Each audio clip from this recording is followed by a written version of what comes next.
Good day, everybody. Reed here with another little update from my life. I was not sure what I was going to talk about this morning as I was sitting in our house with the power out, drinking some tea with my wife, talking about lots of different things in our world that are going on. And then I was like, I gotta go and, give the chickens their morning feed and fill up their waters and stuff like that. When I came out, I mean, like, you can kind of see around me, we've got some snow happening, which is why the power's out. I mean, it is pretty beautiful. And when I saw my chicken run, which I've set up like the shoddiest, net to hold them in. If you can see that, like, look at it. The snow has just like pulled it right down.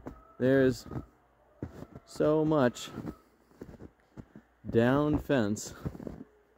And I've got one chicken that, gets out every day. Like, look at how much snow is on this little, I'm not even sure what to call that right now. I call it a stool most of the time. But it's just like, yeah, they could all just easily get out. And they don't really want to be in the snow, other than the one or two birds that would get out anyway. I'm not overly concerned, but I decided my coop is actually big enough to contain them. And so, rather than having potentially the whole flock come out to experience for the day and make a bigger mess of my whole world, I was like, let's just leave them in the coop. But, wow, I mean, like, sometimes it pays to set up your fencing so it doesn't fall over. You gotta think about that with your creatures if you're holding them. And at the same time, sometimes it's those mistakes that are like, oh, I should share this with the people out there and demonstrate, like, oh, I'm just so grateful that most of the birds didn't even want to go outside today because it's super snowed in. I will, though, today, as one of my extra activities, be setting up a little swing for them. And as I noticed, this skin looks beautiful. I'll take a picture. Now, here are two fir trees, and I have bent them over. I'm seeing if I can create a nice little archway with them.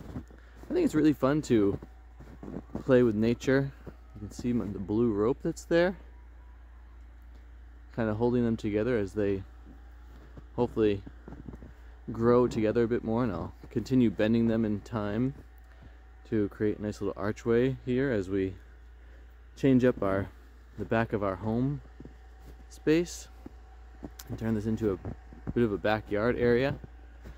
And I do have a bunch of fencing that's in a different part of the run that I'm kind of like rehabilitating from the chickens tearing it apart, but I don't really want to open that up for them. And with bending trees, let's just, for a moment, I've got a lot of interest. I mentioned not wanting to be pigeonholed, and I had a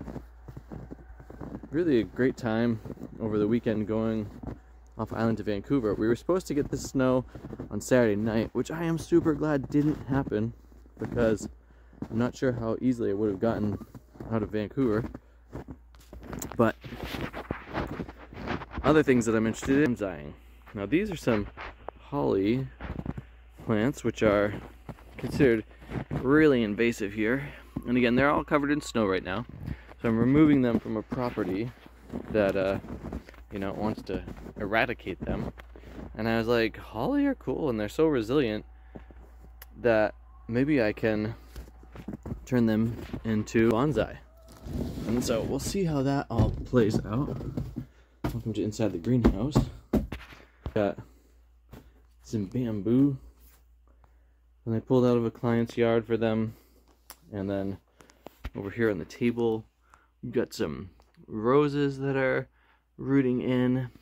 I'm really hoping that, like, this kind of a rose roots down, because I think that would be a really fun bonsaiing thing. It's a wild Nootka rose from our area, whereas these other ones are, what do we call those? More like a bushing rose. I don't know the name. There's a little pine tree. I'm not bonsaiing that. I'm just seeing if I can get it to live. And if it does, I'll go and plant it. Because I really like playing with one of my many interests. What are you interested in these days? And if you're having a wintry time, how's everything faring in your life with that? Actually, I need to grab the watering can from here to give the birds some water. Let's go into that.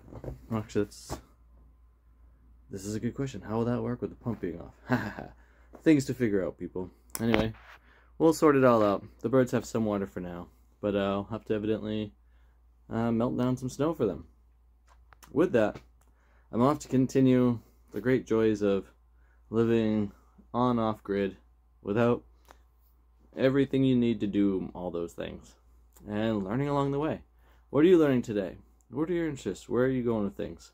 I'll have more to talk about with all that in the future as we continue to share this space together. Thanks for watching. Thanks for subscribing. I hope you all have great days. Remember, have too much fun.